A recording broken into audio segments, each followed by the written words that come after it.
Nasce um novo dia, o sol se levantou.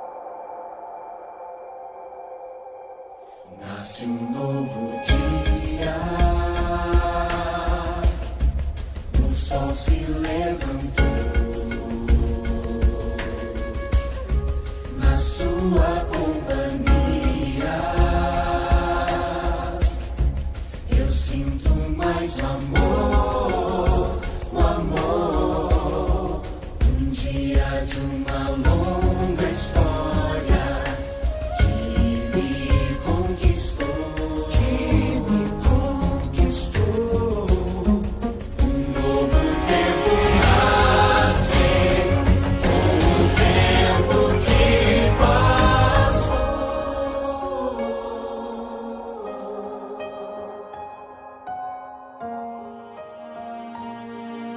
Se meu povo que tem meu nome se unirá e orar, se meu povo se arrepender dos seus caminhos maus, então os ouvirei e os perdoarei. Sararei a terra e suas feridas, e levantarei para os defender. Temerei o povo, leva o meu nome. Se meu povo orar, Passa o tempo, passa a história, fica a sintonia. Dando a vida um novo tempo, a cada novo dia. Então os ouvirei, os perdoarei. Sararei a terra e suas feridas, e levantarei ao novo para os defender. A cada novo dia, a cada novo dia.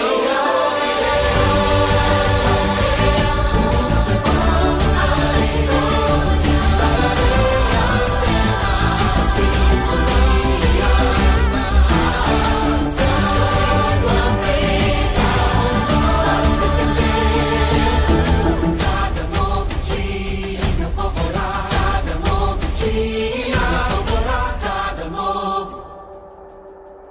nasce um novo dia.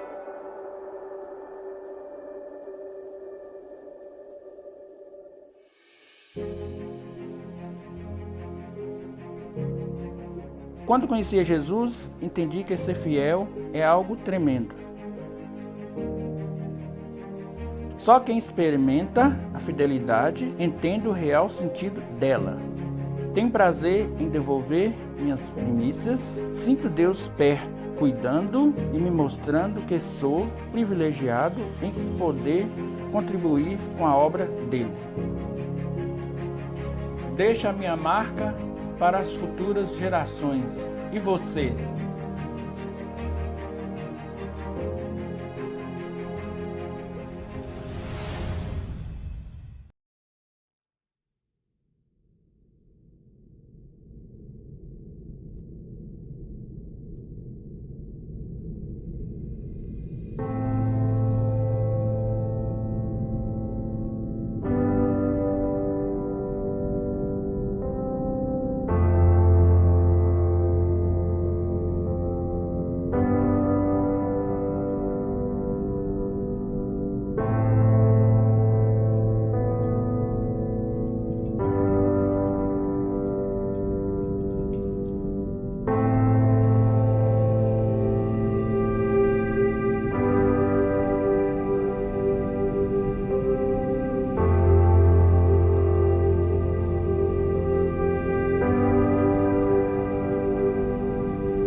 palavras na boca dele e que essas palavras cheguem ao seu coração. Por isso, mais uma vez eu peço aqui, compartilhe esse link para você compartilhar esperança. E agora, vamos ouvir aquela canção para preparar o nosso coração para a mensagem? Com vocês, a Dani Alves.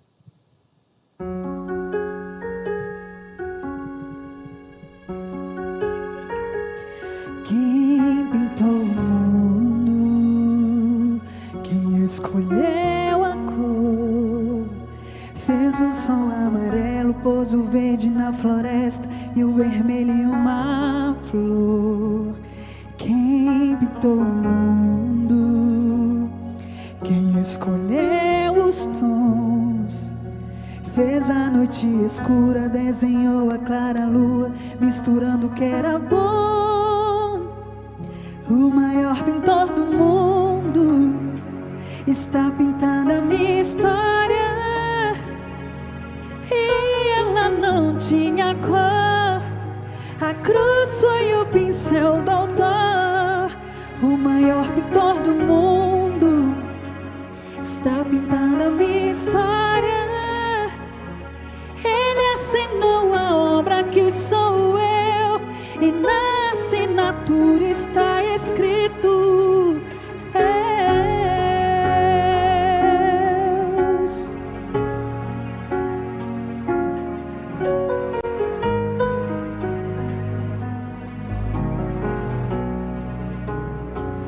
Quem pintou o mundo, quem escolheu a cor, fez o sol amarelo, pôs o verde na floresta e o vermelho em uma flor.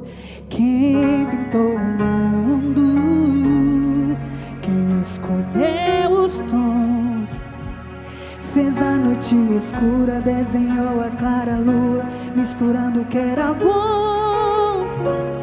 O maior pintor do mundo está pintando a minha história, e ela não tinha cor. A cruz foi o pincel do autor. O maior pintor do mundo está pintando a minha história. Ele assinou a obra que sou eu, e na assinatura está escrito Deus.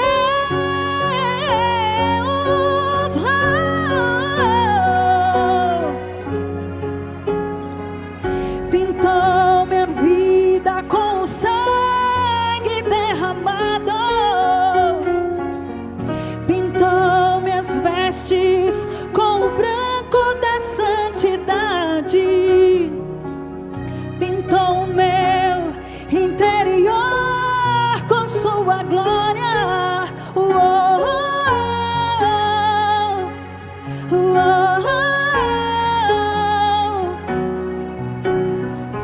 Pintou minha vida com o sangue derramado, pintou minhas vestes com o branco da santidade, pintou meu interior com sua glória.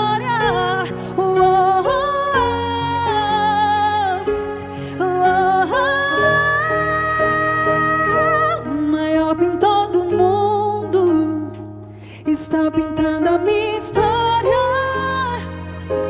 e ela não tinha cor. A cruz foi o pincel do autor. O maior pintor do mundo está pintando a minha história.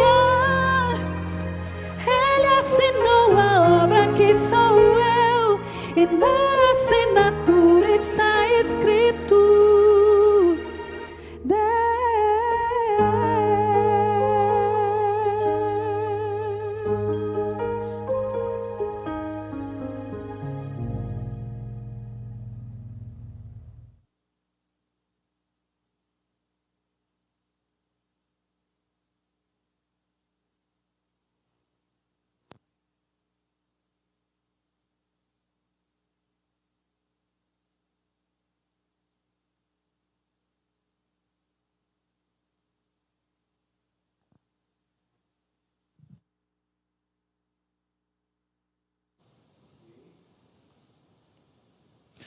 Pastor Julimar.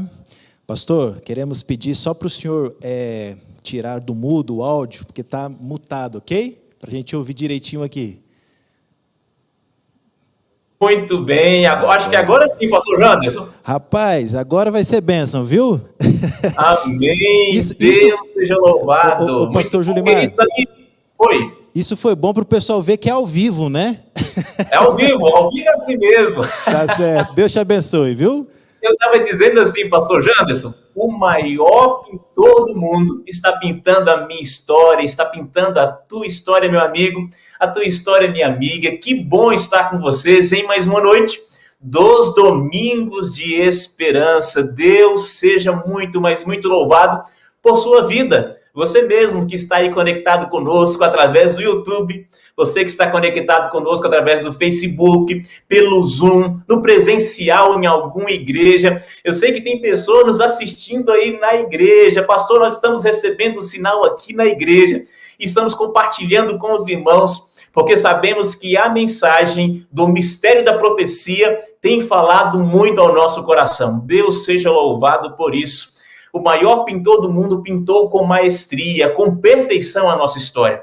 Ele fez tudo lindo para que nós vivêssemos em paz e com muita alegria, como acabou de cantar aí a Dani Alves. Dani, muito obrigado. Deus continue usando você poderosamente. Obrigado por abrir a mensagem de hoje aí com tanta maestria, né? É o nosso pintor, o pintor que deu os dons para cada um. Alguns cantam, outros pregam, alguns ajudam aqueles que precisam de apoio. Deus dá o dom para cada um. E esse é o nosso maior pintor, né? O maior pintor do mundo, tem feito tudo com grande maestria. E você que está aí conectado conosco, também tem os seus dons, tem os seus talentos. Você tem compartilhado esse culto com seus amigos. Que bom! Muito obrigado se você já compartilhou. Se você não compartilhou, continue compartilhando aí. Vai lá, desliga o chat aí rapidinho, vai lá e compartilhar, vai lá e curtir, porque quanto mais nós curtimos essa live, esse culto especial, mais o Facebook, o YouTube vai compartilhando com outras pessoas, para que outras pessoas recebam essa mensagem de esperança. Deixa eu ver quem está conectado conosco aqui. Quem é que está conosco aqui? Quem está mandando recado aqui para a gente agora no YouTube? Deixa eu ver pelo YouTube aqui. Quem é que está conosco? Olha, está aqui conosco a Shirley Reis, um abraço, Shirley. A Gislene Lúcio, um abraço, Gislene, para você. Quem mais? Águida, a Valdelice.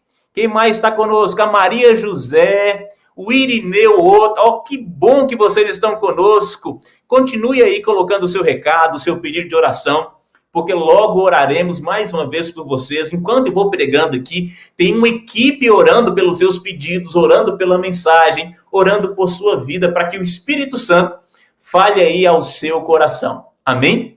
E antes de entrarmos na mensagem em si, que tem o título A Morte que Traz Vida, eu quero convidar você a fechar os seus olhos mais uma vez, para buscarmos a presença de Deus, o Espírito Santo, que Ele possa iluminar o nosso entendimento, e possamos sair desse culto hoje tendo a certeza que estamos no caminho certo e que Deus continuará guiando a nossa vida, a nossa família para o porto seguro, que são as mansões celestiais. Feche os seus olhos, assim como você está, e vamos falar com o nosso Deus. Querido Deus e bondoso Pai, louvado, exaltado seja o teu nome, Senhor, porque nesta noite estamos aqui mais uma vez para buscarmos a tua presença. Temos oportunidade, muitos já em suas igrejas, outros ainda em casa, mas temos oportunidade, ó Pai, de buscarmos, de cultuarmos o Senhor. Temos essa liberdade. E enquanto temos essa liberdade, queremos pedir ao Espírito Santo do Senhor que dirija a nossa vida, que fale conosco, que mude o que precisa ser mudado em nosso coração. Se estamos fazendo, ó Pai, algo que não é do seu agrado e não sabemos, Senhor, nos dê força. Fale conosco de alguma forma, para que mudemos a nossa atitude, a nossa vida, e possamos louvar o Senhor em cada momento da nossa história, da nossa jornada aqui nessa terra. Bondoso Deus, hoje estudaremos sobre a morte que traz vida. Querido Deus, esse tema é muito profundo, é muito importante, e nós entenderemos um pouco mais do plano da redenção. Algo que veio do seu coração para nós, que é um dom do Senhor, que é um presente do Senhor. Então, ó bondoso Deus, fale conosco mais uma vez. Que o Espírito Santo possa visitar cada lar neste momento, cada família representada, que através desse pai, dessa mãe, desse filho, todos os entes dessa família sejam alcançados onde quer que estejam. Que o Senhor leve a sua paz, o teu amor, o teu perdão, que o Senhor leve a cura, a restauração, que só pode vir do Senhor. Fale conosco, ó Pai, que possamos entender a tua mensagem nesta noite de domingo de esperança mais uma vez. É o que oramos e agradecemos em nome de Jesus. Amém, amém, amém. Amém. Deus seja louvado. Muito bom ter vocês aqui conectados conosco. E vamos agora à palavra do Senhor, porque ela é viva, ela é eficaz e hoje tem o poder de mudar aí a sua vida. Se eu pudesse escolher uma palavra para resumir o sentimento que mais fala ao nosso coração, o sentimento mais profundo do coração humano, sabe qual a palavra eu escolheria? Eu escolheria a palavra sobrevivência. Eu escolheria a palavra vida. A palavra vida, sobrevivência, sobreviver. Eu acho que é o sentimento, é a palavra que mais reflete o sentimento humano. Na verdade, sobreviver e vida é aquilo que faz com que possamos sentir todas as outras coisas, que possamos buscar as outras coisas. Porque sem vida, tudo acaba, não é verdade? E na realidade, quando Deus criou tudo, como a Dani cantou pra gente muito bem, Deus criou tudo sim com perfeição. Ele é o maior pintor da história, ele fez tudo maravilhoso, tudo muito bonito, fez tudo lindo aqui no nosso planeta, como fez tudo lindo lá no céu, não é verdade? Mas infelizmente, como vimos no tema anterior, a guerra nos bastidores da história, infelizmente houve batalha no céu.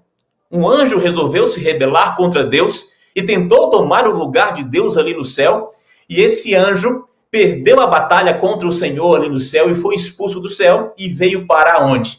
Veio parar em nosso planeta.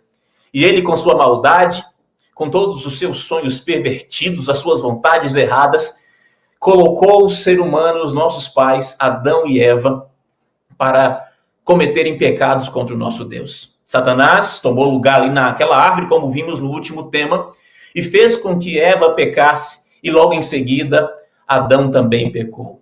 E infelizmente, tudo que era perfeito aqui em nosso planeta se tornou imperfeito. O pecado tomou conta de tudo. E nós sabemos que o pecado, ele causa separação entre nós e Deus. E na realidade, o pecado tem um salário, não é verdade? O pecado tende a levar o ser humano para um fim. E esse fim está relatado lá no capítulo 6 do livro de Romanos. E é o primeiro texto dessa noite, Romanos, no capítulo 6, e nós leremos o verso 23. Você já pegou a sua Bíblia aí?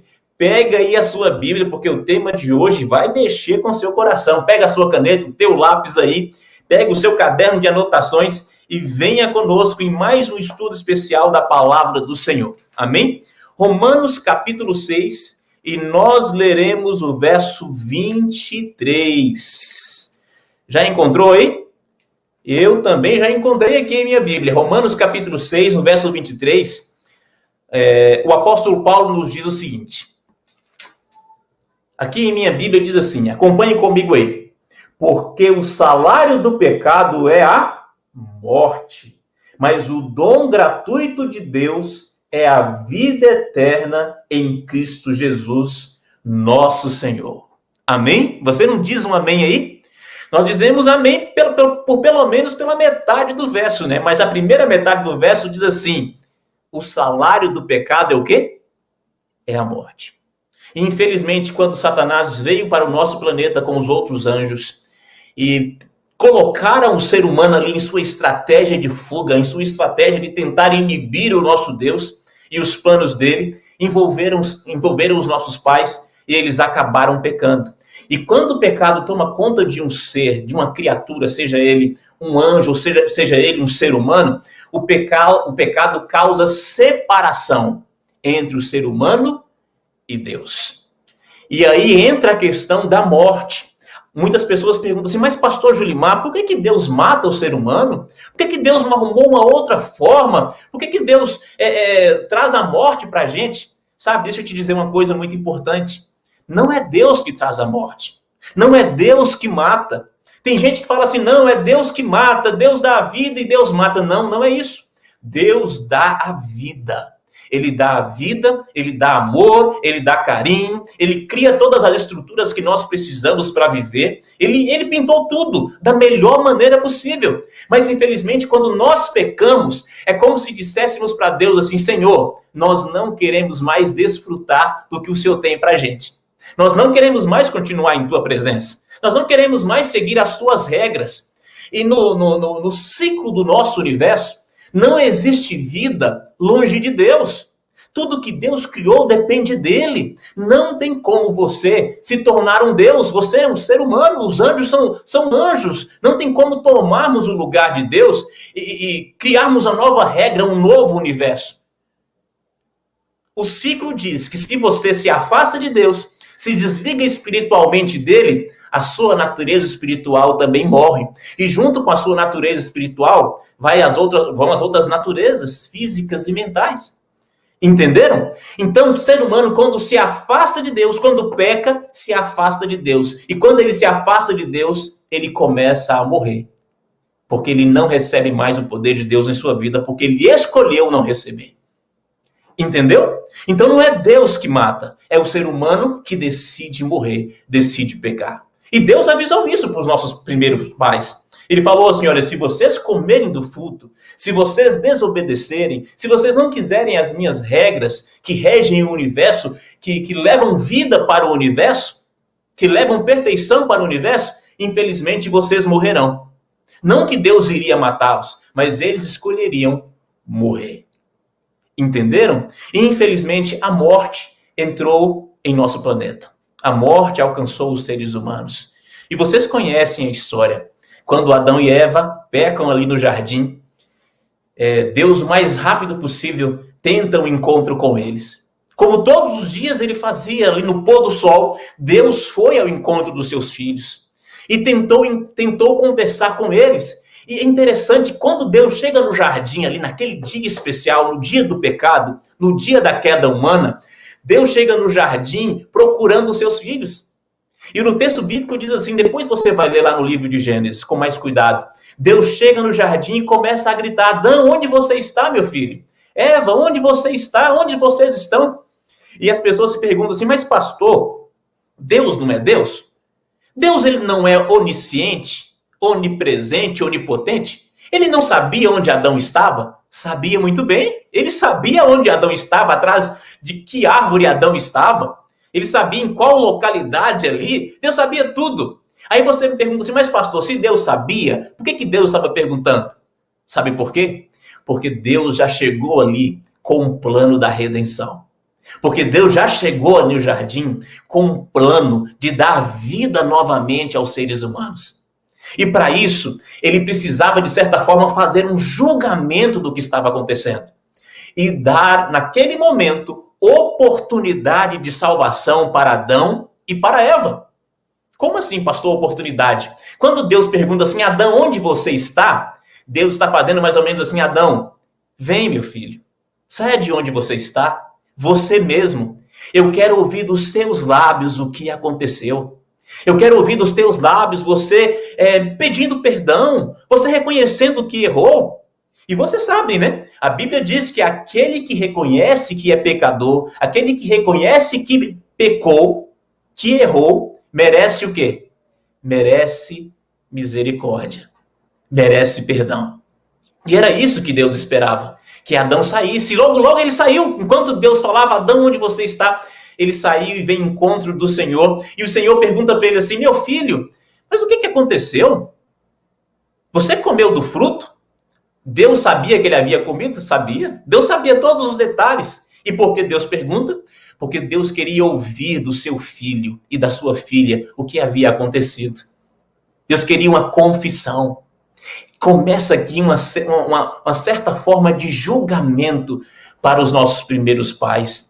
Deus estava ali perante todo o universo, não só perante Satanás e os anjos caídos, que estavam ali ao redor do jardim, esperando aquela situação, esperando que Deus perdoasse ou que Deus condenasse. Porque se Deus perdoa, Satanás ia dizer assim, tá vendo? ele não segue as suas próprias regras. Ele quebra as suas próprias regras.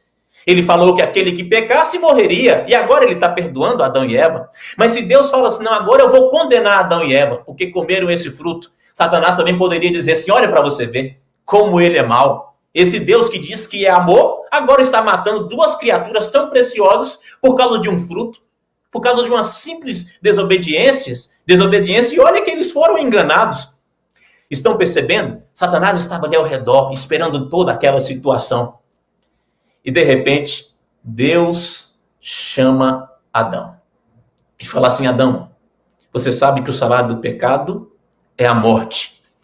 E alguém precisa morrer, Adão, para que os pecados sejam perdoados ou sejam pagos. E o interessante é que Deus pede para Adão trazer um cordeirinho. E Adão traz aquele cordeirinho. E Deus fala assim, Adão, você gosta desse cordeirinho? Você ama esse cordeirinho? Vocês sabem, Adão deu um nome para todas as criaturas do planeta. Adão amava cada uma das criaturas, conhecia cada um assim, de forma maravilhosa. E ele trouxe aquele cordeirinho que mais amava, mais gostava. E Deus fala assim, Adão, esse cordeirinho precisa ser morto para que você receba o perdão, para você e a sua esposa receberem o perdão dos pecados. Eu imagino agora Lúcifer assim, observando aquela situação, sem saber o que estava acontecendo, mas espera aí, ele está perdoando ou não está perdoando? Mas um animal pode ficar no lugar do ser humano? Mas naquele lugar Lúcifer não tinha poder de falar. Ele não tinha poder de falar, ele apenas havia cumprido a sua missão ali, de colocar Adão e Eva no caminho da perdição. Mas Deus agora entra cumprindo a sua missão, o plano da redenção, dando oportunidade de salvação para Adão e Eva. E Adão ali é obrigado a matar aquele cordeiro para que pudesse receber o perdão dos seus pecados, libertar a ele e a sua esposa. E Adão, infelizmente, mata aquele cordeirinho naquele lugar. Eu imagino uma cena assim muito forte. Adão vendo pela primeira vez um sangue escorrendo, naquela pele branquinha, naqueles cabelinhos, aqueles pelos branquinhos do cordeiro. Ele vê aquele cordeirinho pela primeira vez gemendo de dor. Algo que não havia acontecido no jardim. Eu imagino Adão chorando muito por aquela situação. E Deus dizendo a Adão, agora, os pecados teus e da tua esposa estão perdoados. Vocês precisam sair do jardim. Mas antes de saírem do jardim, sabe o que Deus faz? Deus dá o veredito. E isso, Deus dá a sentença. Se era um julgamento, o juiz tinha que dar a sentença, não é verdade? E ali no final do julgamento ele dá a sentença. Deus fala assim, Adão, ou melhor, Deus começa por aquele que era o maior culpado de toda a situação. Interessante que no texto Deus começa pela serpente. E aqui quando Deus começa a dar a sentença daquele pecado, ou daquela situação toda, para a serpente, para Eva e para Adão, Deus faz a primeira profecia messiânica. Sabia disso? A primeira profecia bíblica veio dos lábios do próprio Deus, ali no Jardim do Éden. Eu gostaria de ir com vocês para que vocês possam entender um pouco dessa profecia. Eu vou explicar uma parte dela e no fim da mensagem eu vou explicar a outra parte. Então fique atento, guarde aí em sua mente para que você possa compreender o mistério da profecia de hoje. E a profecia de hoje, o mistério da profecia de hoje, veio pelos lábios do próprio Deus.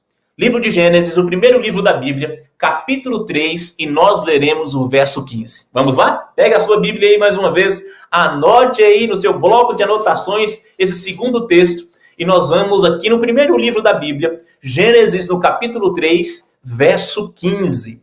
E na minha Bíblia diz assim, lembre-se, é uma sentença para a serpente, e você sabe quem é a serpente? A serpente é Satanás. Não entenda aqui como uma sentença para a serpente simplesmente.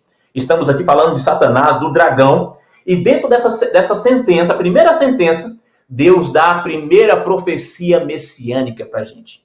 Presta atenção, olha o que diz aqui no verso 15. Na minha Bíblia diz assim, porém inimizade entre ti, serpente, Satanás, diabo, e a mulher, e entre a tua descendência e o seu descendente. Este ferirá a cabeça, e tu lhe ferirás o calcanhar. Deus está dizendo assim para Satanás, Satanás, a sentença tua deste momento é que você, a partir de agora, pelejará contra a mulher. E a mulher pelejará contra você. E quando Deus fala de mulher, quando nós falamos de mulher em profecia, nós estamos falando sobre quem? Você sabe? Nós estamos falando sobre a igreja de Deus. Não é simplesmente Eva, porque de Eva vieram todos os viventes. Viemos todos nós que fazemos parte da igreja de Deus. Mas aqui Deus fala de um povo escolhido, de um povo que escolheu seguir a vontade de Deus. Entenderam? Aqui no texto bíblico, Deus está falando assim, olha, Satanás, você vai pelejar contra a minha igreja. Você vai pelejar contra os meus filhos. Porém, algo vai acontecer. Eu levantarei de dentro da minha igreja um redentor, um homem, um varão. E esse varão tem uma missão especial. E eu vou parar aqui, para que vocês não entendam por completo agora, porque vocês entenderão melhor após os próximos textos. Eu quero mostrar para você algo muito importante. Aqui nós vimos que Deus deu a primeira profecia messiânica, a primeira profecia bíblica, dentro da sentença que ele dá para Satanás. Aí você me pergunta assim, pastor, mas como é que Deus deu uma sentença para Satanás, sendo que no texto bíblico ele só conversa com a mulher e com o homem? Ou com o homem primeiro e depois a mulher, perguntando o que havia acontecido ali no jardim. Por que Deus dá a sentença para a serpente? Deixa eu te dizer por que Deus dá a sentença para a serpente. Porque a serpente já havia sido condenada, sabe onde? Lá no céu. Quando pelejou contra Deus. Quando mentiu contra o caráter do nosso Deus. Quando foi contra Deus e perdeu aquela batalha no céu. Ele foi longe demais. Foi atirado para a terra e continuou indo mais longe ainda, envolvendo os seres humanos em sua queda. Entenderam? Quando Deus vem a essa terra, ele não vem para conversar com a serpente, com Satanás. Ele vem apenas para dar o veredito. Ele vem apenas para dar a sentença. E a primeira sentença é para ele, como se dissesse assim, Satanás, você é o maior culpado de tudo. E você irá sofrer as consequências do seu pecado também. Você foi longe demais. E depois Deus dá a sentença para Adão, para Eva, e depois dá a sentença também para Adão. Entenderam? Mas ao mesmo tempo, Deus dá a salvação. Deus dá a oportunidade de salvação ao colocar aquele cordeiro ali perante Adão e falar para Adão, Adão, você precisa matar esse cordeiro para que você receba o perdão dos seus pecados. Eu acredito que naquele momento, nem Adão e nem Eva compreenderam o que estava acontecendo. Mas naquele momento de nervosismo, de medo, eles só obedeceram a Deus. Porque eles agora entendiam que em Deus estava a única saída que eles tinham. E eles observaram e mataram o primeiro cordeirinho. E Deus fala assim, olha Adão, a partir daqui, todos os seus descendentes que quiserem me servir, que quiserem salvação, que quiserem abraçar a oportunidade de vida, precisam matar o cordeiro. Precisam fazer sacrifícios. E você sabe o que aconteceu após isso. Infelizmente, nem todos seguiram a vontade de Deus. E isso já começou ali com os dois primeiros filhos de Adão, não é verdade? Caim e Abel. Um obedeceu, um seguia certinho o que Deus havia pedido, fazia o seu sacrifício ali com um animalzinho, com um cordeirinho, o sacrifício era aceito. Mas o outro falou assim, não, eu acho que está errado esse negócio de cordeiro. Eu vou levar para Deus o que eu cultivo, as minhas frutas. Eu vou levar o que eu tenho das minhas hortas, das minhas plantações, e Deus tem que aceitar. E olha, Deus não aceitou. Porque o que estava em jogo aqui não era se era simplesmente um cordeiro ou se era uma fruta ou um holocausto diferenciado, não. O que estava em jogo ali era a obediência. Sempre foi obediência.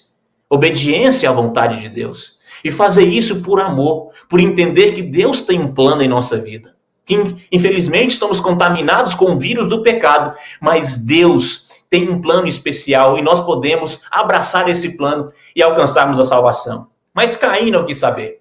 Deus não aceitou, lógico, Deus não aceitaria a desobediência. E nós vemos ali o efeito do pecado drástico já na vida dos filhos de Adão e Eva. O mais velho tira a vida do mais novo por inveja. Olha que triste. E infelizmente Caim seguiu se multiplicando pelo planeta fora. e a população do mundo foi crescendo. Cresceram também os filhos de Deus, depois de Adão. Outros filhos vieram, né? Abel, Sete, outros filhos vieram. E a terra foi se enchendo de pessoas, foram se multiplicando. E nós vemos os filhos de Deus e vemos também os filhos das trevas. E é lógico, os filhos das trevas sempre em número maior. E aí, o que fazer para alcançar de novo os seus filhos? O que fazer para continuar levando esperança aos corações? Oportunidade para aqueles que não conheciam. E nós vemos Deus colocando o seu plano em prática aqui em nosso planeta. Eu quero ir com vocês para que vocês entendam o que Deus fez para continuar alcançando o coração humano. Porque Deus ele não fez a sua ação simplesmente ali no jardim, ensinando a Adão o que deveria ser feito. Deus continuou tentando nos alcançar. Embora o pecado faça separação entre nós e Deus lutou com todas as suas forças, com o que ele poderia fazer assim, sem interferir no nosso livre-arbítrio, para tentar nos salvar. E o nosso Deus, ele é o mesmo sempre. Aquele Deus carinhoso, amoroso, que todos os dias ia para o jardim do Éden conversar com Adão e Eva, e instruir Adão e Eva, ele continua querendo fazer a mesma coisa, mas de certa forma era impedido pelo pecado que estava em nós, pelo afastamento do ser humano do seu Criador. Mas Deus tentava de todas as formas. Deus sabia que era só ele que poderia guiar a raça humana à vitória. Deus sabia que Satanás estava ao redor e estava fazendo de tudo para que o ser humano se perdesse completamente e não tivesse mais solução. E sabe o que Deus faz? Deus continua lutando por nós. E ele continua lutando por nós agora no livro de Êxodo. Eu quero ir com você agora no livro de Êxodo, no capítulo 25, no verso 8. Olha o plano que Deus criou para estar mais perto de nós, para continuar dando oportunidade de vida, para colocar de volta o seu amor em nosso coração, no coração da raça humana, mesmo a raça humana estando tão longe de Deus, tão afastada de Deus. Olha esse momento aqui. Vamos lá, Êxodo capítulo 25, no verso 8. Estávamos em Gênesis, vamos passar apenas algumas páginas aí. Vamos lá para o capítulo 25 e você vai ler comigo o que Deus fez aqui no verso 8. Todos encontraram aí? Olha o que o texto bíblico diz. No verso 8 fala assim: e me farão um santuário para que eu possa habitar no meio deles.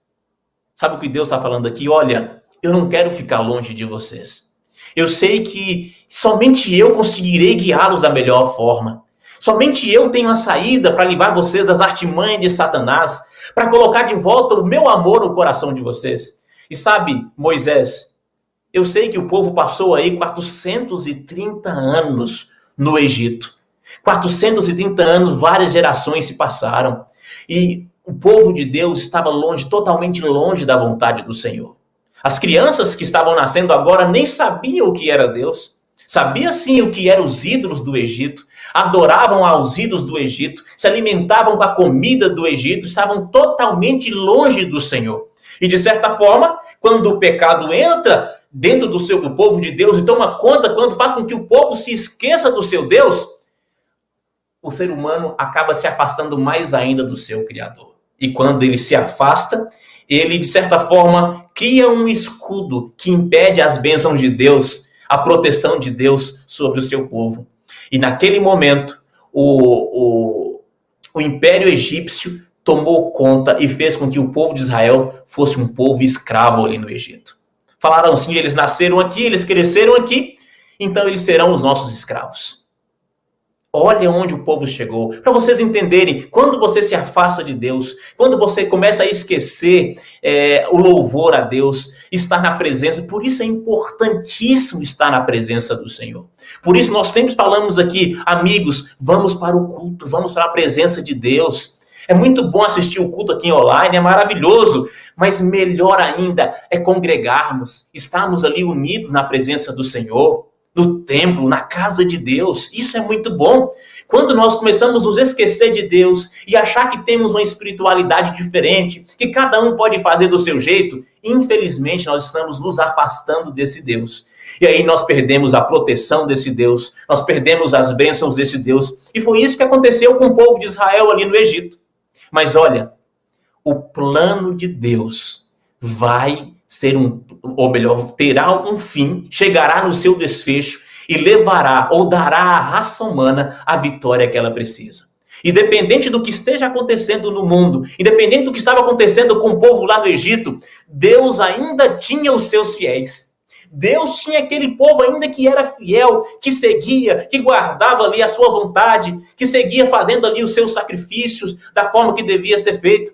Porém, havia uma grande quantidade daqueles que estavam afastados. E Deus ainda deu para eles também oportunidade de salvação. E você conhece a história. Deus levanta Moisés e fala assim: Moisés, você precisa voltar ao Egito. E você será o meu Goel. Você será o redentor desse povo. Moisés, vá até lá. Eu vou lhe ajudar. Eu vou falar o coração de Faraó. Eu enviarei as pragas. E você conhece toda a história. Deus, então, tira o povo do Egito. Deus, então, coloca o povo ali no deserto e começa a guiar o povo para Canaã, a terra prometida. Você sabe disso, você conhece a história. Atravessou o Mar Vermelho, Deus fez vários milagres. Era uma coluna de fogo perante o povo durante a noite para aquecer, para cuidar, para iluminar. Era uma nuvem que ficava sobre o povo ali no deserto durante o dia para proteger dos raios, para refrescar o seu povo. Deus fez vários milagres com o povo ali no deserto, guiando o seu povo. Mas Deus falou assim: olha, o povo não pode viver simplesmente desses milagres. O povo não vive apenas disso. Eu tenho certeza que eu preciso um pouco mais, de estar mais perto do meu povo. E é aqui que Deus entra e fala assim: Moisés, faça para mim um santuário. Faça para mim um tabernáculo, porque eu quero habitar no meio do meu povo. Eu não consigo ficar longe. Eu vou tomar todos os cuidados. Eu vou falar para você, Moisés, o que você deve fazer para que eu consiga habitar no meio do meu povo com toda segurança e possa guiar o meu povo às vitórias que eu tenho para eles. Eu tenho um plano maravilhoso, mas eles só serão alcançados por esse plano se eles me obedecerem. Mas como eles vão me obedecer se eu estou longe? Então Deus vem morar em nosso meio. Deus vem aqui para a terra. Olha que maravilhoso. Você já pensou nisso? Deus deixou o seu trono de honra e glória e majestade lá no céu, nesse momento, para vir aqui e habitar com o seu povo na terra. Caminhar com o povo no deserto. Tem gente que fala assim: pastor, Deus não sabe o que eu estou passando. Pastor, Deus está lá em cima, ele não está vendo o que está acontecendo aqui. Não, pastor, é muita gente. Deixa eu te dizer uma coisa. O teu Deus sabe. Ele sabe das tuas lutas. Ele sabe sim das tuas dores. Ele te ama muito. Ele hoje, ele não quer mais habitar em templos feitos por mãos humanas. Sabe onde ele quer habitar? Ele quer habitar no templo aí do seu coração. Você sabe disso? Paulo diz pra gente lá em Coríntios que o corpo humano é o templo desse Deus Todo-Poderoso. Mas naquele momento ali, era sim a alternativa que Deus tinha para se aproximar do seu povo, para mostrar para eles o caminho da salvação, para abrir ali o leque da profecia e mostrar para eles: olha, eu estou no controle, acalma, vai ter um dado momento que eu vou entrar com mais força nessa história. Vamos com calma, nós precisamos mostrar para o universo como o pecado é ruim, e eu preciso do meu povo fiel, eu preciso do meu povo a meu lado, sendo guiado aqui pelas minhas leis, para que o universo veja que nós podemos vencer sim por amor. Olha que maravilhoso. E qual era o plano de Deus, colocando o tabernáculo ali? Você sabe que Deus não deu apenas o tabernáculo, Deus não ajudou a Moisés a construir simplesmente ali o santuário. Deus deu naquele momento para Moisés a tábua dos 10 mandamentos. Você já ouviu falar sobre os 10 mandamentos? Você que é nosso amigo aí, que está vindo de outros lugares, outras religiões, outras igrejas, foi ali, no Monte Sinai, nesse momento, quando Deus pede da organização que ele tinha para o seu povo, Deus fala assim: Moisés, eu vou escrever os meus mandamentos em 2 tábuas, para que você possa levar esses mandamentos para o povo. E é somente assim, Moisés, que eu vou conseguir tirar o Egito do coração do povo. Sabe por quê, amigos? Porque o povo saiu do Egito, mas o Egito não saiu do coração do povo. O povo queria continuar adorando os ídolos. O povo queria continuar seguindo ali as ordenanças que haviam aprendido lá no Egito. E Deus falou assim, olha, a forma didática que eu tenho para tirar todas essas vontades ruins do coração do meu povo, essa tendência pecaminosa tão grande do coração do meu povo, é colocando para eles o meu amor nas tábuas dos 10 mandamentos. Para que eles entendam o que é o pecado, e o que o pecado, as consequências do pecado, e aí sim, dia após dia, eu poderei, pouco a pouco, ganhar o coração deles novamente e trazê-los de volta. Amém? Aí você vê a importância dos 10 mandamentos. Por que Deus deu os 10 mandamentos? Os 10 mandamentos é um remédio, de certa forma, é um remédio para que você entenda, para que os seus olhos possam voltar a enxergar, para tirar a cegueira humana para enxergar a vontade de Deus. Infelizmente, quando estamos no mundo, nós não conseguimos enxergar a vontade de Deus. Quando Deus começa a alcançar o nosso coração através do Espírito Santo, o véu do pecado, que o pecado coloca nos nossos olhos, ele vai caindo. E você começa a entender que você está indo pelo caminho errado, que você tem feito aquilo que desagrada ao Senhor, e o Espírito Santo vai trabalhando, a força, o poder dos mandamentos de Deus vai trabalhando ali no seu coração, e você começa a mudar a vida, ter novas atitudes. E é assim que funciona. Por isso, nós, adventistas do 7º dia, guardamos os mandamentos de Deus. Porque entendemos que através dos mandamentos, nós enxergamos melhor o amor do nosso Deus. Os mandamentos não são brincadeira. Os mandamentos de Deus é como se fosse um bálsamo que pode mudar a nossa vida. É lógico, os mandamentos não perdoam pecados. Você não pode pegar o mandamento como se fosse um remédio que nós tomamos para perdoar os nossos pecados, não. O mandamento, os 10 mandamentos, eles nos apontam a Cristo Jesus, aquele que pode perdoar os nossos pecados. E tudo isso estava aqui no santuário, nesse processo curativo que Deus havia criado para restaurar o seu povo, para colocar em nosso coração, desde o coração dos seus filhos lá, para chegar no nosso coração hoje, os planos de Deus. Tudo que acontecia ali no santuário. Vocês estão entendendo por que Deus queria fazer um santuário? E o interessante, no verso 9 aqui, no livro de Êxodo, no capítulo 25, verso 9, diz que Deus deu até os detalhes de como o santuário deveria ser construído. Olha o que diz aqui, ó. O texto fala assim, olha, segundo tudo que eu te mostrar, para modelo do tabernáculo e para modelo de todos os seus móveis, assim mesmo o fareis. Interessante, né? Deus estava com tudo planejado. Deus precisava apenas do homem ao seu lado. E Deus tirou o seu povo do Egito e falou assim, agora eu vou entrar com mais força com o plano da redenção. O santuário faz parte do plano da redenção. O santuário faz parte do meu plano de tirar o medo, a ansiedade do coração humano e colocar a minha paz, colocar a minha esperança. Aí você, meu amigo, que está nos assistindo, você, minha amiga, e fala assim, pastor, eu não sabia disso, que o santuário era tão importante e que o santuário faz parte do plano da redenção. Faz sim, porque não foi morto apenas aquele cordeirinho lá no início com Adão e Eva. Vários cordeiros foram mortos para que eu e você pudéssemos entender o plano de Deus. Amém? E olha o que acontecia no tabernáculo. Você quer entender um pouco mais sobre isso? Eu quero ir com vocês agora lá no livro de Hebreus. E quem fala para a gente sobre o tabernáculo, sobre o santuário, é o apóstolo Paulo. Paulo fala para a gente com muita maestria sobre o santuário. E aqui ele dá detalhes maravilhosos sobre o que acontecia ali, o que tinha dentro do santuário. Vamos ver? Hebreus capítulo 9. E nós iremos no verso 1 do livro de Hebreus. Hebreus 9, verso 1. Já encontrou aí? Eu já encontrei aqui. Isso, bem lá no finalzinho da Bíblia. Tá ok? Hebreus 9, verso 1 diz assim, olha o que o apóstolo Paulo fala sobre o santuário. Você sabe, o apóstolo Paulo era judeu. Ele entendia tudo sobre o santuário. E ele diz assim pra gente, ora, a primeira aliança também tinha preceitos de serviço sagrado e o seu santuário terrestre.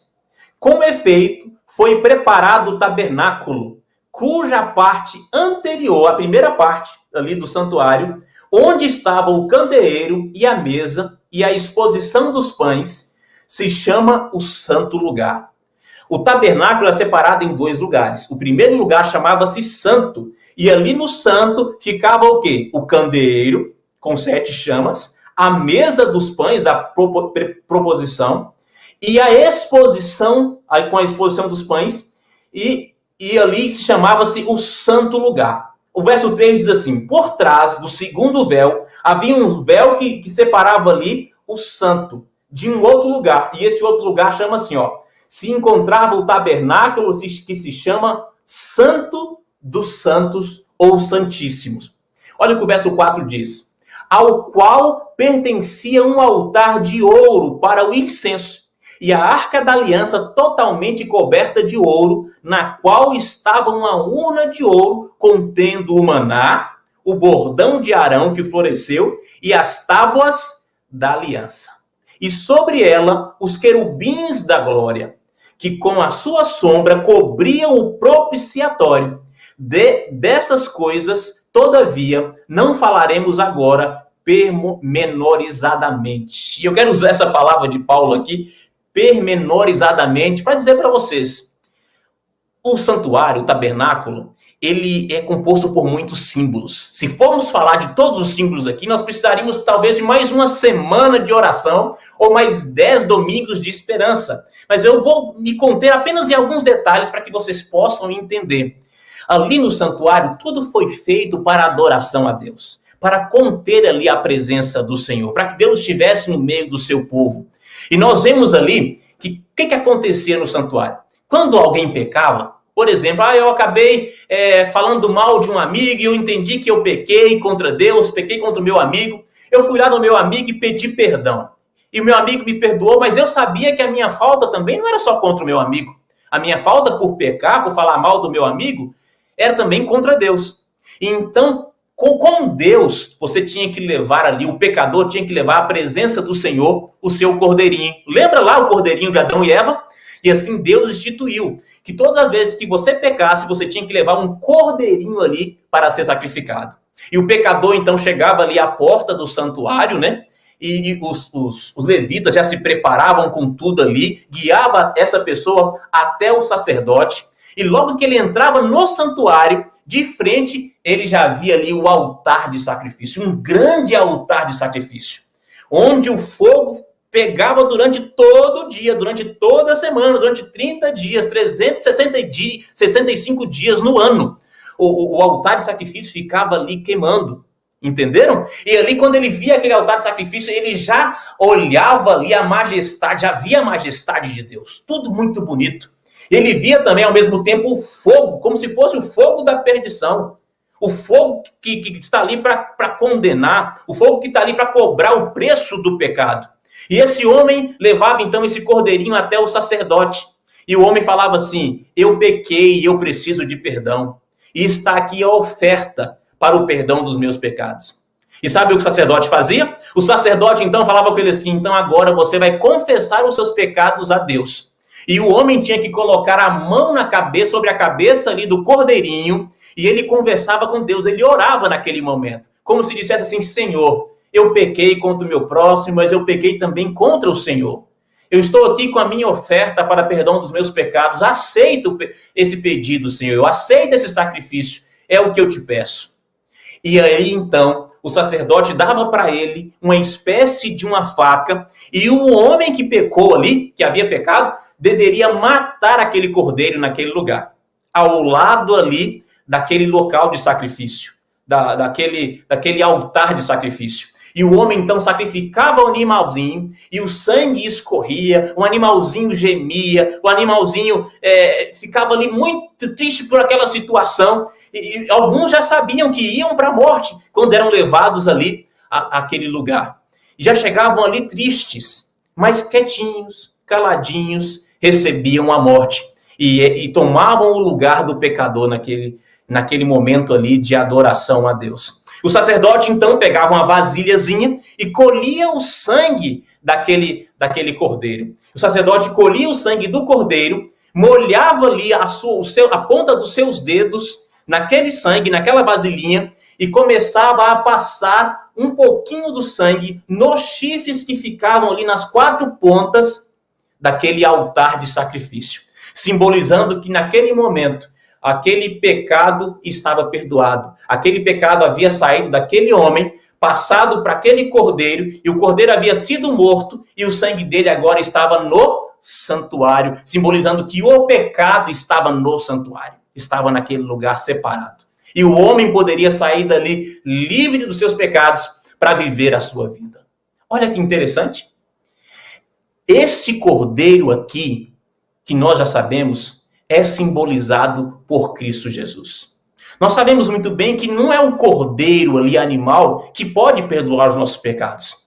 Mas foi uma forma, assim, que Deus escolheu que pudesse chegar ao coração humano. Algo que pudesse tocar. Imagine ali você matando um cordeirinho e vendo aquele cordeirinho gemendo por causa do seu pecado. Era algo que, de certa forma, traumatizava o coração do pecador. Ele sentia aquilo. Ele sabia que o cordeirinho não era culpado, que havia um preço muito alto para aquilo. Entenderam? Porém, aquele cordeirinho não poderia de verdade perdoar os pecados. Era apenas um símbolo para que a mensagem da salvação, do plano da redenção, pudesse continuar no coração do pecador. E ele continuasse lutando contra os seus erros, contra os seus pecados. Nós sabemos que aquele cordeiro representava o Cordeiro de Deus que tira o pecado do mundo. Não é verdade? E isso nós vemos na palavra de Deus. Quem era o Cordeiro de Deus? Quem foi o Cordeiro de Deus que tirou o pecado do mundo, que tem o poder para tirar o pecado do mundo? Você sabe? Vamos ver? São João, abra sua Bíblia agora no Evangelho de São João, no capítulo 1, e nós vamos ler o verso 29. Se você nunca viu na Bíblia, você verá agora quem é o Cordeiro de Deus que tira o pecado no mundo. São João, capítulo 1, bem o iniciozinho do Evangelho de São João, e nós leremos o verso 9. Eu já encontrei aqui. Você já encontrou aí em sua Bíblia? Olha o que diz. São João, capítulo 1, verso 9, diz assim, ó.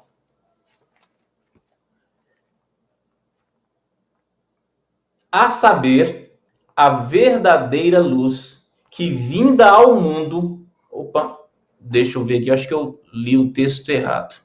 São João, capítulo 1, verso 29, gente, perdão. Só passar mais uma página aí, você vai chegar lá. Eu estou lendo o texto errado. Me perdoem aí. 29, isso mesmo. No dia seguinte, viu João a Jesus, que vinha para ele e disse: Eis o Cordeiro de Deus que tira o pecado do mundo. João Batista estava ali pregando, estava ali batizando as pessoas, e de repente Jesus Cristo se aproximou, veio caminhando em sua direção, e ele, ao ver Jesus Cristo, exclamou: Este aí é o Cordeiro de Deus, que tira o pecado do mundo. Queridos amigos, aquele cordeirinho que foi sacrificado desde o início lá com Adão e Eva, e continuou a ser sacrificado todos os dias pelos pecados da raça humana, representavam a Cristo Jesus. Ele é o verdadeiro cordeiro. E aí você entende como o santuário é importante no plano da redenção. Foi um meio que Deus encontrou para estar mais perto do seu povo, para falar forte ao nosso coração e chocar o nosso coração, para que a mensagem não fosse apagada pelas artimanhas de Satanás. Porque a maior vontade de Satanás é que você esqueça, que você não lembre que Deus tem um plano da redenção, que virá um dia o filho dele, que viria, um dia o filho dele para redimir a raça humana. O plano dele era que o povo de Israel, a população do mundo, nunca se lembrasse mais disso. E Deus falou assim: eu tenho que ir mais longe, eu tenho que habitar no meio do meu povo, eu vou instituir novas ordenanças, eu vou fazer ali com eles uma ordenança, uma liturgia no santuário que impacte o coração deles, que eles entendam que existe uma forma de salvação. Olha que interessante, Deus veio e instituiu. E aí nós conhecemos a história, o momento mais escuro da história da nossa terra. Jesus Cristo veio, ele veio, nasceu aqui como homem, nasceu no meio da mulher, nasceu da mulher, que é a igreja, e veio e caminhou com os seres humanos, passou dificuldades como todos nós passamos, entendeu ali em sua própria carne o que é sentir dor, e na realidade sentiu muito mais dor do que todos nós. Jesus Cristo padeceu ali na cruz do Calvário, Jesus Cristo recebeu em sua cabeça uma coroa de espinhos, Jesus Cristo se entregou na cruz do Calvário recebendo o peso do pecado de toda a raça humana. A Bíblia diz que ele foi para o matadouro como um cordeirinho, calado, sem reclamar. Em toda a história dos evangelhos ali, você não vê Jesus Cristo reclamando por ter sido levado à cruz do Calvário. Sabe por quê? Porque deveria ser assim. Porque ele sabia que precisava se entregar naquele lugar, que é um monte do Calvário, seria ali o lugar de adoração a Deus, onde nós poderíamos alcançar o perdão dos nossos pecados. E Jesus Cristo se entrega. E sabe qual foi a maior dor que Jesus sentiu ali naquele momento, na cruz do Calvário? Não foi a dor dos cravos. Não foi a dor das marcas do chicote. Não foi o peso da cruz que Jesus sentiu. O que Jesus mais sentiu naquela noite, naquele momento, não foi aquela coroa de espinho perfurando o seu crânio. Não foi isso. O que Jesus mais sentiu, que mais pesou ali no seu corpo, que tirou a sua própria vida, foi o peso do pecado de toda a raça humana. O coração de Jesus foi partido pelo nosso pecado. Nós pecadores, sacrificamos ali o Cordeiro de Deus, o nosso pecado. E Deus permitiu que isso ocorresse, para que você pudesse hoje ter oportunidade de vida. Tudo o que acontecia no santuário era apenas sombra do que viria. Do plano da redenção de Deus, que começou lá no santuário celestial, onde Jesus aceitou vir aqui nessa terra, morrer por mim e por você. Amém? Deus seja louvado. Você não diz amém aí? Jesus Cristo cumpriu o plano. E hoje nós temos liberdade disso. Eu quero ir com vocês agora no livro de Mateus, para vocês entenderem quão profundo é isso, tanto para o povo de Israel, quanto para a gente. Para vocês entenderem que o que Jesus fez naquela cruz foi impactante. Chocou o mundo. Jesus marcou o mundo. Ele divide a nossa história em antes dele e depois dele. Eu sei, Satanás tem feito de tudo para que as pessoas esqueçam, mas não tem como esquecer, porque o nosso Deus, ele vai fundo, ele vai como uma flecha com o seu plano de redenção, desde o santuário até a morte de Jesus ali na cruz do Calvário. Venha comigo no livro de Mateus. Olha o que diz em Mateus, capítulo 27, versos 50 e versos 51. Olha para você ver o que aconteceu ali na cruz do Calvário. Eu vou com vocês também, Mateus, capítulo 27, versos 50 e versos 51. Olha o que diz. Já achou aí? Encontrou?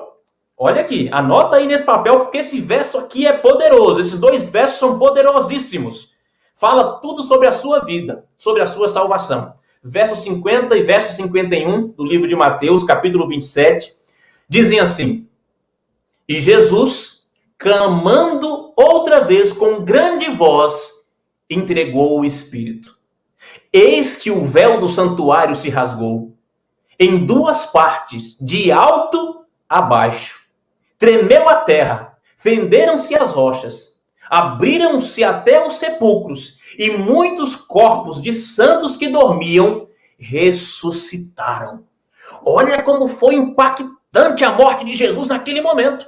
Não só impacta o nosso coração agora, a morte de Jesus foi impactante na história, naquele momento do plano da redenção. A sombra se encontra com a realidade. Não era mais um cordeirinho sendo morto, era o Cordeiro de Deus que veio trazer libertação e tirar o pecado do mundo. Dá para você a oportunidade de salvação. E o texto bíblico diz que Jesus sentiu, quando ele recebeu ali, naquele momento, o peso do pecado de toda a humanidade, o coração dele partiu. O peso foi muito, amigos. Se nós sofremos com os nossos pecados, que são assim poucos perto do que Jesus recebeu ali, imagine o que Jesus sentiu naquele momento. O peso foi tanto, que partiu o coração do nosso Salvador. Ele grita de dor naquele momento. Ele recebe o peso de todo o pecado da humanidade sobre si, ele grita, e entrega na mão do Pai o Espírito e diz: Pai, a missão está cumprida, está consumado. E naquele momento ele morre. Não é a lança que mata o nosso Salvador, que perfura o seu lado. Não são os cravos, não são os açoites, não é a cruz pesada. O que mata o nosso Salvador é o pecado. O meu e o seu pecado. Interessante isso. Agora, o verso 51 diz assim: E na mesma hora tudo escureceu, e o véu do santuário Lembra aquele véu? O véu que separava o santo do santíssimo? E no santíssimo ficava ali a presença de Deus, a arca onde estava a presença do Senhor, com os querubins ali em cima do propiciatório. O texto bíblico diz que na mesma hora que Jesus morre e entrega a sua vida por nós, o véu do santuário é rasgado de alto a baixo. Como se o texto bíblico dissesse assim para a gente, olha, ninguém subiu lá para rasgar. Porque para você rasgar, você deveria começar de baixo para cima. Não, mas lá começou de alto a baixo. Como se dissesse assim, alguém do alto rasgou o véu. Alguém teve o poder para rasgar esse véu e abrir-se agora as portas e desse entrada para todo aquele pecador que precisa de perdão. Agora você não precisava mais passar pelas cerimônias ali do santuário. As cerimônias do santuário, para aquele momento que precisava impactar o coração humano, estavam encerradas. Não a ação do santuário em si, porque o santuário continua funcionando. E sabe onde ele continua funcionando? No santuário celestial. Lembre-se que o santuário aqui da terra era apenas uma sombra do santuário celestial. O santuário celestial continua funcionando. E você sabe, neste momento, Jesus Cristo está lá no santuário celestial, intercedendo por mim e por você, no seu próprio sangue. Ele é o sumo sacerdote, intercedendo por mim e por você. Amém? Você não diz um amém aí? Então, amigos, o véu do santuário se rasgou de alto a baixo. E ele se abriu assim, para que hoje você não precise mais de homens, para que hoje você não precise mais de um cordeirinho, para que hoje você não fique aí confessando os seus pecados a homens, para que hoje você possa ir direto, pelo sangue de Cristo Jesus, ao trono do Altíssimo, na presença do nosso Deus. E você pode agora, no momento de oração, cheio de seus erros aí, de vergonha, se aproximar desse Deus e dizer para ele, Senhor, eu não quero mais pecar, me ajuda. Me perdoe em nome de Cristo Jesus, o Cordeiro de Deus que tira o pecado do mundo. Amém? Você não diz um amém aí? Diga amém aí no chat. Fala assim, amém, pastor. Que bênção, olha como o santuário é importante. O mistério da profecia de hoje é impactante, não é verdade? O mistério da profecia que veio dos lábios do próprio Deus. Aí você me fala assim, pastor, o senhor não terminou lá aquela passagem lá de Gênesis, no capítulo 15, que foi a sentença da serpente de Satanás, mas que também era a profecia? Você quer que eu termine?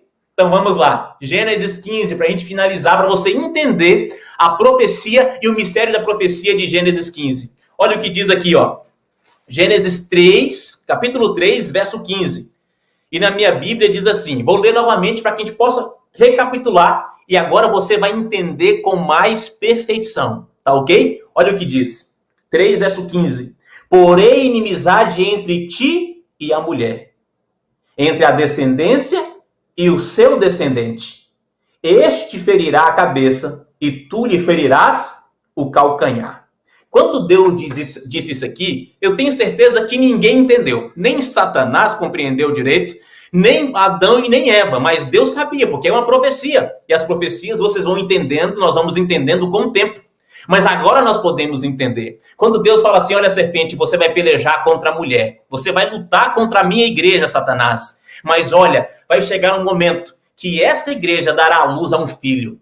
E ele será um varão valoroso. Você vai investir contra esse varão. E você vai morder o calcanhar desse varão. Porém, esse varão pisará a sua cabeça, Satanás. Sabe o que Deus estava falando nessa profecia? Meu filho Jesus virá a essa terra. Ele é o Cordeiro que dá o perdão para a humanidade. E você vai entender quando ele vier. E você vai tentar de toda forma acabar com ele. Ou fazer com que ele não entregue a vida pela raça humana. Você vai talvez jogá-lo numa cruz. Você vai colocar cravos nas mãos dele. Você vai fazer com que ele tome uma surra, a maior surra de todos os tempos. Você vai colocar uma coroa de espinhos na cabeça dele. Você vai fazer de tudo para que ele desista. Você vai talvez oferecer para ele riquezas nessa terra. Mas deixa eu te dizer, Satanás, isso será simplesmente uma mordida que você dará no calcanhar dele. Você apenas morderá o calcanhar dele, ele vai sentir a dor. Você terá esse poder de fazer isso com o Filho de Deus, com o Filho que virá do meio da igreja. Mas olha, você não chegará onde quer chegar, que é no coração dele. Você não chegará na mente dele, na cabeça dele. porque ele é fiel e justo. Ele vai cumprir a missão. E sabe o que ele vai fazer com você, Satanás? Ele vai pisar a sua cabeça. Você não chegará à cabeça dele, mas ele pisará a sua cabeça. Olha que incrível, a profecia do próprio Deus. Olha o mistério da profecia aqui, falando do sacrifício de Jesus. E por isso Deus faz com que Adão mate aquele primeiro cordeirinho lá, para que o coração humano fosse impactado. Eu sei, muitos cordeirinhos morreram, mas precisava ser assim. É a única forma que Deus encontrou para impactar o nosso coração, para fazer com que essa mensagem nunca saísse daqui de dentro. E ele veio para estar conosco. Você percebe aqui a Trindade trabalhando. Deus vem, e de repente Jesus Cristo vem novamente. E aí Jesus Cristo vai para o céu e envia o Espírito Santo para continuar conosco, nos dando a vitória que precisamos. Amigos, este é o mistério da profecia de hoje. Jesus Cristo morreu, mas ressuscitou no terceiro dia. Subiu ao Pai. Está lá agora no santuário celestial, finalizando o processo da sua salvação. Ele está contando ali cada um dos pecados. E aqueles que pediram perdão, ele está perdoando. Ele está colocando no altar do Senhor, em seu próprio sangue, no seu próprio sacrifício. Olha que incrível! Deus seja louvado por isso! Jesus é o Cordeiro de Deus que tira o pecado do mundo. Aí você pode falar assim, mas pastor, eu sou judeu, eu já aprendi um pouco sobre o judaísmo. Pastor, eu entendi aí que esse sacrifício, toda essa cerimônia do santuário, não é pra gente. E isso é pro povo judeu, é pro povo de Israel. Pastor, eu acho que pra gente aqui, eu acho que não é não. Será que é? Porque eu vejo aí só falando pro povo de Israel. Deixa eu te dizer uma coisa. Eu vou ir em mais um texto da Bíblia, para tirar essa dúvida tua. Porque tem gente que pensa assim, pastor, tudo aqui na Bíblia está falando do povo de Israel, não está falando para a gente. Nós, para eles, somos considerados gentios. Nós não somos salvos pelo sangue de Jesus, ou pelo sangue do Cordeiro, ou pelo que acontecia no santuário. Será que não? Venha comigo agora em mais um texto. E esse texto você precisa anotar também. Efésios, capítulo 2, verso 11 em diante. Tá ok? Olha o que diz aqui. Efésios 12, capítulo 2, verso 11 ao 19. Pega aí a sua Bíblia. E nós já vamos finalizar. Vamos ler esse texto e vamos finalizar. Olha aqui o que o apóstolo Paulo fala para a gente. Já encontrou aí? Eu já encontrei aqui. Capítulo 2, verso 11 em diante. Olha o que o apóstolo Paulo fala para você. Presta atenção. Você que tem dúvida se o que acontecia no santuário, o que aconteceu na cruz, pode alcançar você também. Olha o que Paulo diz. Verso 11 em diante. Diz assim: portanto, lembrai-vos de que outrora vós gentios na carne, chamados em circuncisão por aqueles que se intitulam circuncisos na carne, por mãos humanas, naquele tempo estáveis sem Cristo, separados da comunidade de Israel e estranhos às alianças da promessa, não tendo esperança e sem Deus no mundo. Coloca o dedo aqui, deixa eu te explicar isso. Paulo está dizendo aqui, olha, infelizmente, nós gentios realmente estávamos longe de Deus. Nós não tínhamos como voltarmos a nossa mente, o nosso coração para Deus, porque nós não o conhecíamos. Era difícil, Satanás havia trabalhado de tal forma que havia nos afastado do meio do povo de Deus, e éramos considerados gentios.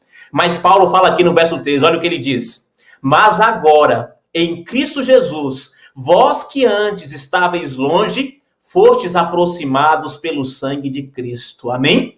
Verso 14. Porque ele é a nossa paz, o qual de ambos fez um. Ambos quem? Judeus e gentios. Fez um só. E tendo derribado a parede da separação, que estava no meio, a inimizade, aboliu na sua carne a lei dos mandamentos na forma de ordenanças, para que dos dois povos, judeus e gentios, criasse em si mesmo um novo homem, fazendo a paz. Olha aqui, quando Jesus morre na cruz do Calvário, segundo Paulo, ele apaga, ele finaliza ali as cerimônias do santuário em formas de as leis em forma de ordenança, que são aquele cerimonialismo que apontavam para Jesus, porque não era mais necessário aquele cerimonialismo que chocava, que fazia com que o homem entendesse ali, naquele contexto, o plano da redenção. Paulo está falando que o cerimonialismo, de certa forma, era uma barreira que impedia os gentios de congregassem com o povo de Israel e se entregassem de verdade a Deus. Então Paulo fala assim, olha, finalizou aquele processo e as portas foram abertas pelo sangue de Jesus para os gentios também. Agora não existe mais judeus e gentios, existe um único povo, o Israel espiritual, que se encontrará com o nosso Deus nas mansões celestiais. Que maravilhoso!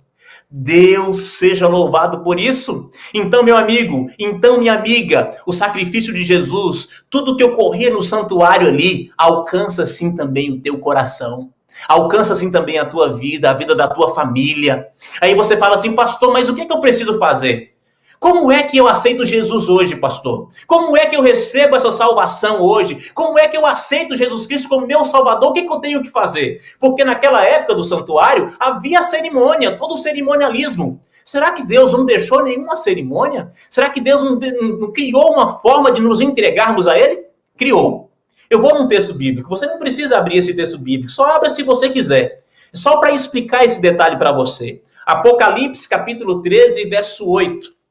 E diz assim, ó, Apocalipse 13, verso 8, diz assim, falando sobre a adoração à besta, fala assim, e adorarão todos os que habitam sobre a terra, aqueles cujos nomes não foram escritos no livro da vida do Cordeiro, que foi morto desde a fundação do mundo.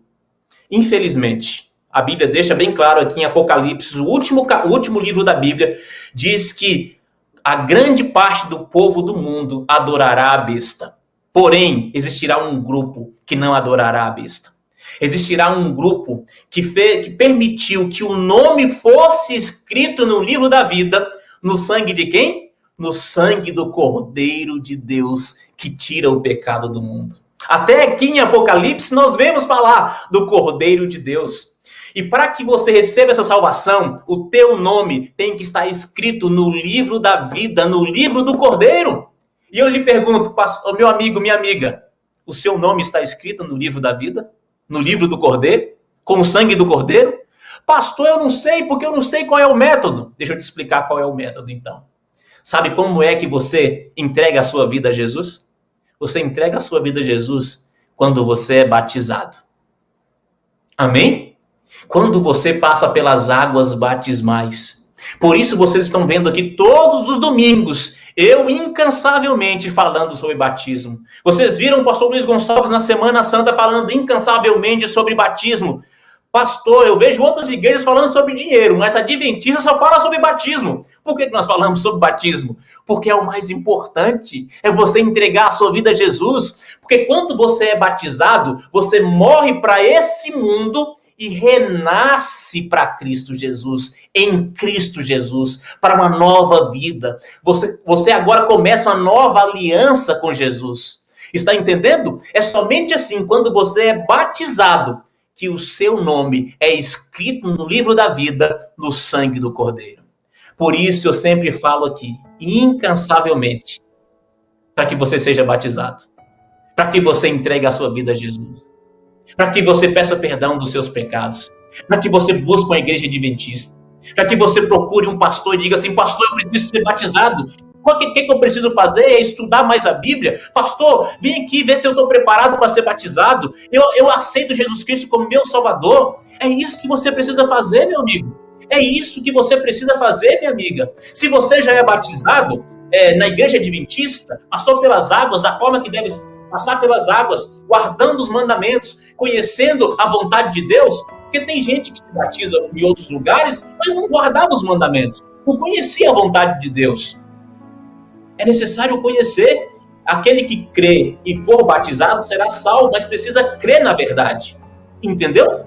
Você está entendendo aí, meu amigo? Você que está sentado aí mesmo, com a mão no queixo aí, pensando, Você, minha amiga, que está aí com a mão no queixo, pensando assim, será que meu batismo valeu?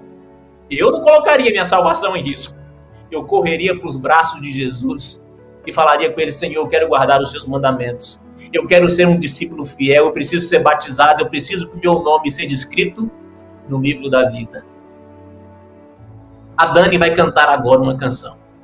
E você já entendeu o mistério da profecia de hoje. Que Deus lutou por você. Que Jesus Cristo veio aqui também e lutou por você. Que o Espírito Santo está aqui agora.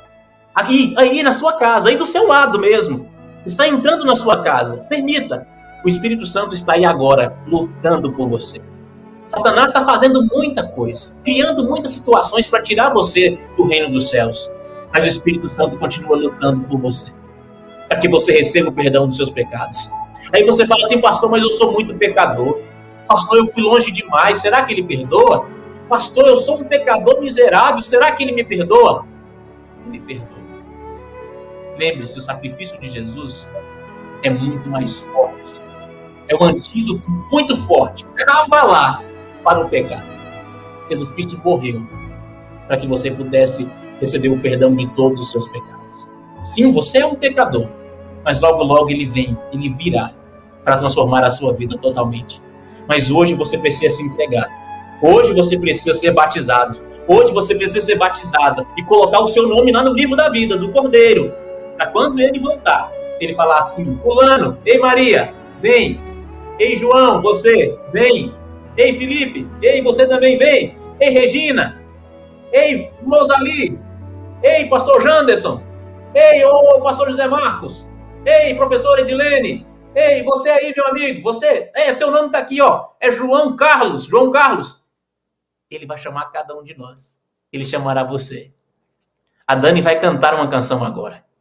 E se é sua vontade, entregar a vida a Jesus, ser lavado pelo sangue do Cordeiro, eu gostaria que você dissesse sim para ele. E ele vai entrar e completar essa obra em sua vida. Lembre-se, é ele que completa. É ele que vem. Deus veio, Jesus veio, o Espírito Santo veio. Você precisa apenas se entregar. Enquanto você ouve essa canção, eu sou pecador, você vai colocando aí no chat assim, eu sou pecador e careço da graça de Deus. Você vai colocar no chat aí, eu aceito ser batizado. Eu aceito Jesus em minha vida. Eu aceito que meu nome seja escrito no livro do Cordeiro. Eu quero ser batizado. Entre em contato comigo. Você vai ver aí no chat, aqui na tela, você vai ver o número do nosso WhatsApp. Entre em contato com esse WhatsApp aí e mande assim, olha, eu aceito. Ei, falem comigo. E um pastor entrará em contato com você. Eu entrarei em contato com você para nós falarmos sobre o seu batismo, sobre a sua salvação. Combinado? Entre aí no WhatsApp depois, anota esse número aí, mande um joinha pra gente, mande assim, eu aceito pra gente, nós vamos entrar em contato com você. Deixe essa música falar ao seu coração. Essa música será a sua oração hoje, amém? A sua oração. Enquanto a Dani canta, você se entrega, você coloca no chat, você se ajoelha na presença do Senhor, você pede a presença do Espírito Santo em sua vida, porque Ele está aí em seu lar agora, neste momento.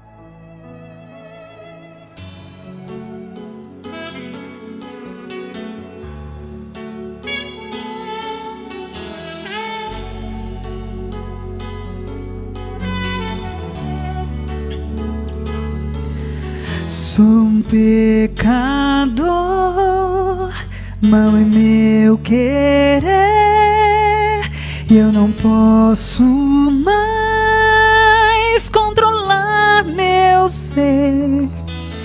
Dentro em mim está uma forte dor que me rouba a paz e tira meu valor. Eu oro então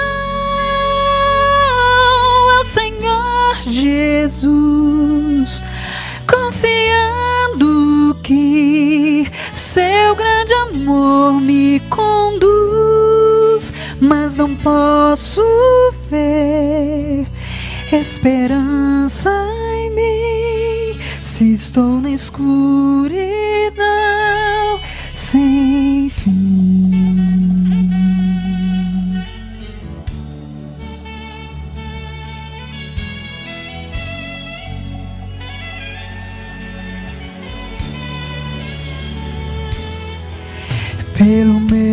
pecar, eu não posso ver nem sequer a luz que do céu me vem, mas eu posso crer que Jesus me quer e que seu amor eterno e fiel. E eu me entrego então aos braços de amor do Pai, confiando que tua graça é tudo que vou precisar.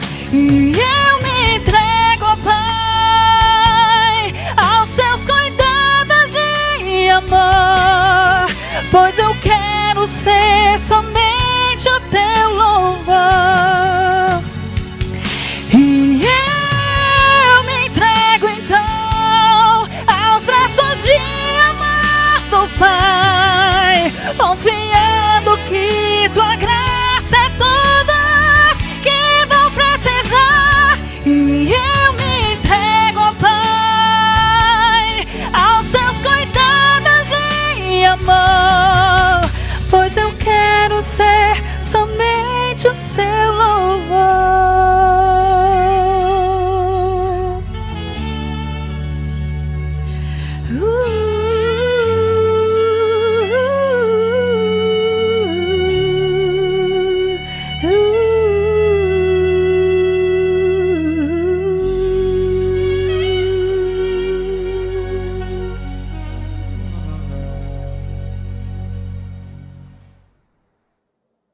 Amém, amém, amém. Eu me entrego, Senhor.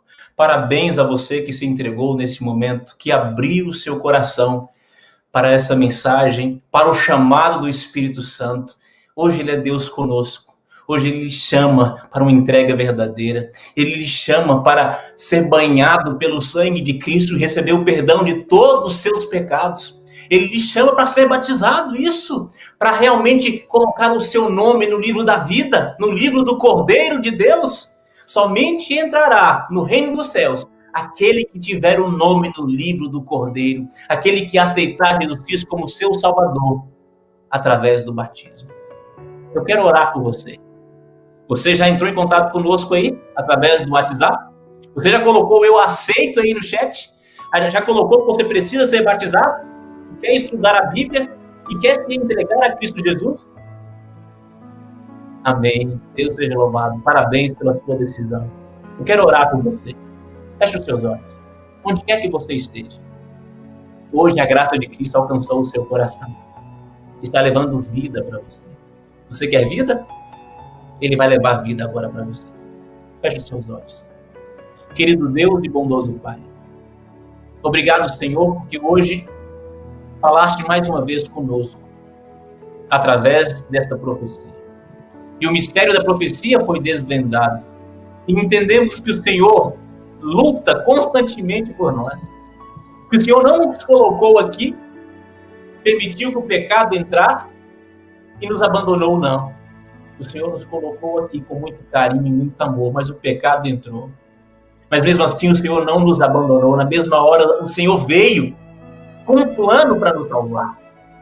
E o Senhor vem agora, mais uma vez, falando ao coração dos teus filhos que estão conosco através das redes sociais, ou nos assistindo em uma igreja.